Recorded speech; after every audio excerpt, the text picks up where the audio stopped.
YouTuber Vaishnavi ఎంత పని జరిగిందో ఈ వీడియోలో చూడండి పూర్తిగా. నాకు రాజేస్తున్నా నీ ఫోన్ వేరే కొట్టాను సంపాదన కదా మాట్లాడితే మరి నాకు ఏముందని. The person you have called is speaking to someone.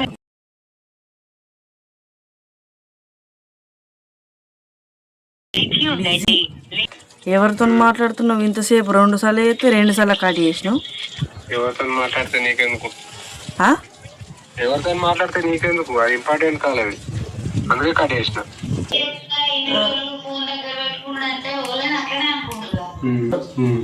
అది రాకముందే మనం మంచి మాట్లాడుకుందాం. మనకు లొల్లిలు వద్దు. నేను చెప్తున్నా ఫోన్ పట్టకు. నేను మంచిగా మాట్లాడుతున్నా ఇక్కడ. చిన్న కదా ఎప్పకు సిట్టి ఎందుకు లొల్లిలు అయితే తెలుసు కదా. చిన్న వీడియో నిజమంటాను కదా సిట్టి, అది నిజమా? మరి నాకెందుకు ఇద్దరు నేను అది సీక్రెట్స్ ఉంటాయి. మరి అలా నువ్వు ఎత్తే మరి ఆమె ఎవరికి చెప్పుకోవాలా? మాకే చెప్తుంది కదా. అవును చెప్పు. నేను చెప్పకు గాని ఏదో ఒకటి అన్న ఏమైనా ఉంటే చెప్పేసా అన్న. ఎందుకు మళ్ళీ మీ బావగారు ఎత్తే ఎట్లా తెలుసు కదా. తప్పు చేస్తలే అన్నప్పుడు నువ్వు ఇలా చెప్పాలి కదా. మరి తప్పు చేస్తలేను నాదేం లేదని చెప్పుకోవాలి కదా. తప్పులేదు. నువ్వు ఫోన్ ఎట్లియవు? మరి సీక్రెట్ అని ఎందుకు అంటున్నావు? నాకు అనుమానాలు ఎందుకు పెడుతున్నావు? నాకు పిచ్చి లేవాలా? అనుమానం నువ్వు పెట్టుకో.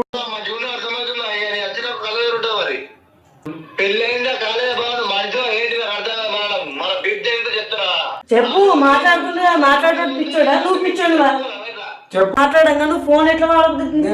నీకెందుకు ఫోన్?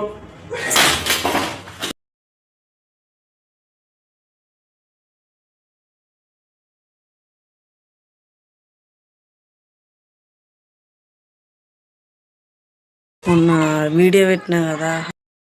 ఇంత బాధాకరమైన సంఘటన ఎవరికి జరిగి ఉండదు. కానీ ఫస్ట్ టైం మనం చూస్తున్నాం మన హైదరాబాద్లో మాదాపూర్లో ఇలాంటి సంఘటన. ఇంత దుర్మార్గుడైన వాడిని మనం ఇంకా విడిచిపెట్టామంటే అది మనం అందరం చేసుకున్న పాపమే అయింది.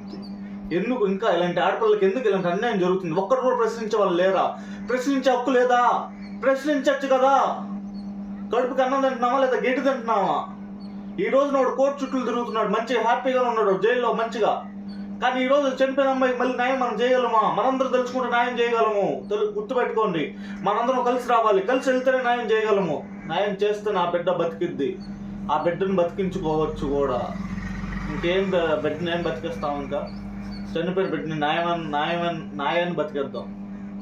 న్యాయం బతికితే ఆ బిడ్డ బతికినట్టే. అందుకే అన్నా, నా బిడ్డ బతికించుకుందాం అంటే న్యాయం బతికితే, న్యాయాన్ని మనం బతికనిస్తే న్యాయం బతికినట్టు, ఆ బిడ్డ బతికినట్టు.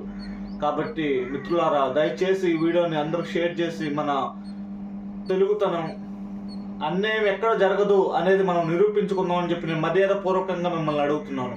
మీరు గమనించుకొని అందరికి షేర్ చేయాలని మనస్ఫూర్తి కోరుకుంటూ ఇంతటితో ఈ వీడియో ముగిస్తున్నాను.